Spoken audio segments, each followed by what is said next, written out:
Friends, இன்றைக்கி ஒரு cooking vlog பார்க்கலாமா? ரொம்ப நாள் ஆச்சு வீடியோ பெருசாக போட்டு. சரி, இன்றைக்கி போடலான்னு சொல்லி நான் ஸ்டார்ட் பண்ணிட்டேன். குக்கிங் தான் போடுறேன் நான். இன்றைக்கி வந்து நம்ம வீட்டு அரிசியில் தான் ஒரு குஸ்காவும் வெண்டைக்காய் ஃப்ரையும் நான் பண்ணியிருக்கேன். டெய்லி என்னடா சமையல் பண்ணுறது நம்ம மண்டைக்குள்ளே ரொம்ப ஓடிக்கிட்டே இருக்கும். ரொம்ப குழப்பமாகவே இருக்கும். என்ன செய்யுதுன்னு தெரியாது. அப்போ திடீர்னு ஒரு ஐடியா வந்து நம்மளுக்கு கிடைக்கும். அதோடய நம்ம வந்து அன்றைக்கே அந்த சமையலை நம்ம பண்ண ஆரம்பிச்சிருவோம். மார்க்கெட் போய் எல்லா காய்கறியும் வாங்கிட்டு வந்தாங்க. இஞ்சி, கருவேப்பிலை, புதினா எல்லாமே வாங்கிட்டு வந்தாங்க. அதெல்லாம் உருவி ஒவ்வொரு பாக்ஸில் போட்டு வச்சாச்சு. நான் எப்போவுமே இஞ்சி பூண்டு அரைக்கும் போது அதோட கொஞ்சம் பட்டை, கிராம்பு போட்டுருவேன். கொஞ்சம் மணமாக நல்லா டேஸ்ட்டாக இருக்கும். குஸ்காவுக்கு தேவையான வெங்காயம்லாம் கட் பண்ணிட்டேன். வெங்காயம், தக்காளி என்னென்ன தேவையோ அதெல்லாம் நான் கட் பண்ணி எடுத்து வச்சிட்டேன். முதல்ல வந்து நம்ம ஃபஸ்ட்டு எல்லாமே வந்து சமையல் பண்ணுறதெல்லாம் முதல்ல ப்ரிப்பேர்டாக நம்ம எடுத்து வச்சா தான் நம்மளுக்கு பதட்டம் இல்லாமல் பண்ண முடியும். அது நான் வீடியோ எடுத்து பண்ணுறதுனால எனக்கு ஒன்றுமே ஓடாது. அதனால் எல்லாமே நான் கட் பண்ணி வச்சிட்டேன். நான் அரிசியை வந்து கழுவி ஊற வச்சாச்சு. ஏன்னா நம்ம வீட்டு அரிசினால கொஞ்சம் எக்ஸ்ட்ரா ஊற வச்சா கொஞ்சம் நல்லாயிருக்கும். புதினா, மல்லிச்செடி, குஸ்காக்கு தேவையான மசாலா, இஞ்சி பூண்டு, பட்டை, கிராம்பு, ஏலக்காய், பிரியாணி எல்லாம் எடுத்து வச்சிட்டேன். நம்ம எண்ணெய், நெய் முதல்ல ஊற்றிட்டு நம்ம அந்த பிரியாணிக்கு தேவையான பட்டை, கிராம்பு, ஏலக்காய்லாம் போட்டுடணும்.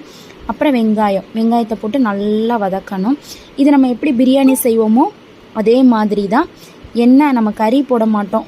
அதுக்கு பதிலாக இந்த காய்கறியும் போட்டுக்கலாம். நான் இன்றைக்கி எதுவுமே போடாமல் தான் வச்சுருக்கேன். சைடில் வந்து நம்ம வெண்டைக்காய் 65 பண்ணுறதுனால வெண்டைக்காய் 65 நல்லா சிக்கன் 65 பொடி, கார்ன்ஃப்ளவர் போட்டு விரவி ஃப்ரீசரில் நம்ம ஸ்டோர் பண்ணி வச்சுக்கிட்டோம்னா அது வாட்டில் அது ஊறிக்கிட்டு இருக்கும். அப்புறம் இஞ்சி பூண்டு பேஸ்ட்டு, புதினா, கொத்தமல்லி எல்லாத்தையும் போட்டு நல்லா வதக்கி விடணும். இது எப்போவுமே நம்ம பிரியாணி என்ன ஸ்டைலில் பண்ணுவோமோ அதே மெத்தடு தான். எதுவுமே போட மாட்டோம், கறி எதுவுமே போட மாட்டோம், எம்டியாக தான் பண்ணுறது. அப்புறம் பிரியாணி மசாலா எல்லாத்தையுமே நம்ம ஆட் பண்ணியாச்சு. அப்புறம் நல்லா வதக்கி விட்டுட்டு சுருளை வர வரை வதக்கி விட்டு தயிர், லெமன் இருந்தால் லெமன் சேர்த்துக்கோங்க. கொஞ்சம் நல்லா வதங்கினதுக்கப்புறம் கொஞ்சம் தண்ணி ஊற்றி அதை கொதிக்க விடுங்க. கொதிக்க வச்சுட்டு அப்புறம் தேவையான உப்பு எல்லாத்தையுமே நம்ம ஆட் பண்ணிக்கிறணும்.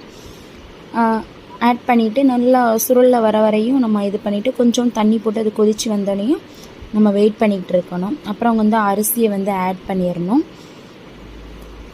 இது வந்து வீட்டு அரிசினால் கொஞ்சம் எக்ஸ்ட்ரா ஊறுனா பரவாயில்லைங்க. ஏன்னா நம்ம தம் போடும்போது கரெக்டான லெவலில் இருக்கும். அரிசி ஆட் பண்ணோன்னையும் நம்ம தண்ணி அளந்து ஊற்றிக்கிறணும். எப்போயுமே பாஸ்மதி ரைஸ்னால் 1க்கு 1.5 சேர்க்கணும். இது வீட்டு அரிசினால் 1க்கு நான் 2 எடுத்திருக்கேன். தண்ணியை ஊற்றி உப்பு எல்லாம் போட்டு நம்ம மூடி வச்சிடணும். இது குக்கரில் செய்கிறதுனாலும் ரொம்ப ஈஸி தான். நான் வந்து இன்றைக்கி பாத்திரத்துலேயே நான் செஞ்சிட்டேன். அப்புறம் கிளறி விட்டுட்டு நல்லா மூடி வச்சுருங்க. அப்புறம் லாஸ்ட்டாக ஃபைனலாக தம் போட்டோன்னா நம்மளுடைய குஸ்கா வந்து ரெடி ஆயிரும். இந்த குஸ்கா சைடில் வந்து வெந்துட்டுருக்கட்டும். நம்ம 65 வந்து பொரிக்கலாம். எண்ணெயை ஊற்றிட்டு நம்ம இந்த விரவி வச்சிருந்த வெண்டைக்காவை நம்ம எண்ணெயில் போட்டு எடுத்தால் 65 ரெடி. டெய்லி என்ன சாப்பாடு செய்யலான்ற மண்டை காஞ்சிட்டு இருக்கும்போது இது ஒரு நாள் செஞ்சு பாருங்கள். ரொம்ப டேஸ்ட்டாகவும் இருக்கும். ஈஸியான மெத்தடு தான். நம்ம வந்து எதை பண்ணலாம்னு யோசிச்சுட்டு இருக்கும்போது நம்ம வந்து இந்த மாதிரி பண்ணி கொடுத்தோம் அப்படின்னா சின்ன பிள்ளைலாம் அழகாக சாப்பிட விரும்பி. என் வீடியோ வந்து நல்லா ஃபுல்லாக பார்த்ததுக்கு ரொம்ப தேங்க்ஸு. இந்த வீடியோ பிடிச்சிருந்தால் லைக் பண்ணுங்கள், சப்ஸ்கிரைப் பண்ணுங்கள். தேங்க்யூ.